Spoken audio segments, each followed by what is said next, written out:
Nama saya Nur Arti Mukarramah. Perkenalkan, nama saya Nawang Kiran Aurora. Perkenalkan, nama saya Nur Snailian. Perkenalkan, nama saya Ira Pramudita. Kami dari kelompok 1 akan menjelaskan tentang listrik statis.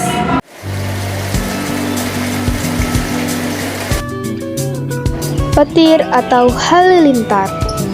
Tahukah kamu, faktanya fenomena petir tersebut bisa ditemukan di kehidupan sehari-hari.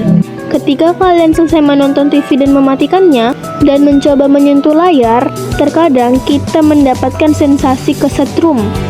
Itulah fenomena petir dalam skala yang sangat kecil, yang biasa disebut listrik statis. Listrik statis tersebut bermuatan sangat kecil. Listrik statis dapat dibuat dengan cara menggosokkan dua buah benda.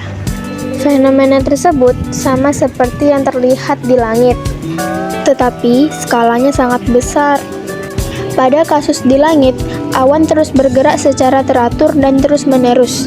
Selama pergerakan ini, awan akan berinteraksi dengan awan lainnya, sehingga muatan yang negatif akan berkumpul pada satu sisi saja, dan sisi sebaliknya akan berkumpul muatan positif.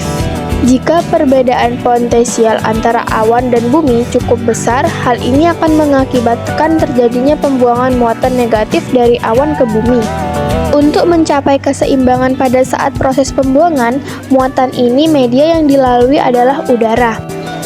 Pada saat muatan negatif mampu menembus tambang batas isolasi udara, saat itulah terjadi ledakan suara yang kita dengar sebagai geledek atau disebut guntur.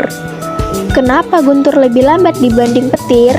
Karena kecepatan cahaya lebih cepat dibanding kecepatan suara, maka petir akan terjadi lebih dahulu dibanding guntur. Perpindahan muatan. Muatan yang berpindah adalah elektron. Jadi perpindahan muatan disebut juga dengan perpindahan elektron. Elektron dapat berpindah dengan 3 cara. Yang pertama, konduksi atau menempelkan. Ketiga, sebuah benda yang bermuatan, atau misalnya benda bermuatan positif kita dekatkan dengan benda-benda yang netral. Netral di sini maksudnya jumlah muatan positif dan negatifnya sama, maka muatan negatif dari benda yang netral akan mengalir ke benda yang bermuatan positif tersebut sehingga benda bermuatan tetap bermuatan positif, sedangkan benda yang awalnya netral akan bermuatan positif karena telah melepaskan elektron. Kemudian yang kedua, induksi atau pemisahan terjadi jika benda bermuatan didekatkan dengan benda netral berdasarkan sifatnya.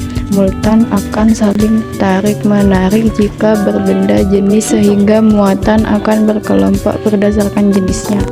Yang terakhir, dengan cara gosokan.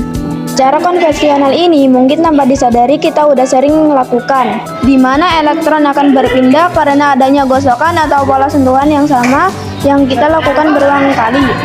Contohnya saat kita menyisir rambut dengan sisir plastik, awalnya rambut dan sisir plastik netral, namun setelah kedua benda digosok berulang-ulang, maka muatan negatif dari sisir akan berpindah ke rambut, sehingga rambut akan bermuatan negatif karena menerima elektron dari sisi plastik, sementara sisir plastik akan bermuatan positif karena telah melepaskan elektron.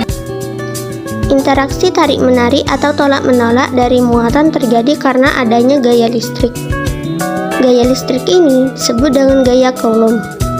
Hubungan gaya Coulomb dan muatan serta kuadrat jarak muatan dinyatakan dengan persamaan F sama dengan K dikali Q1 dikali Q2 per R kuadrat.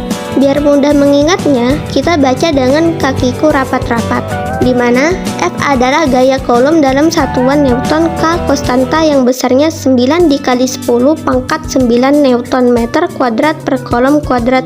Q adalah muatan satuannya Coulomb dan R adalah jarak dalam meter.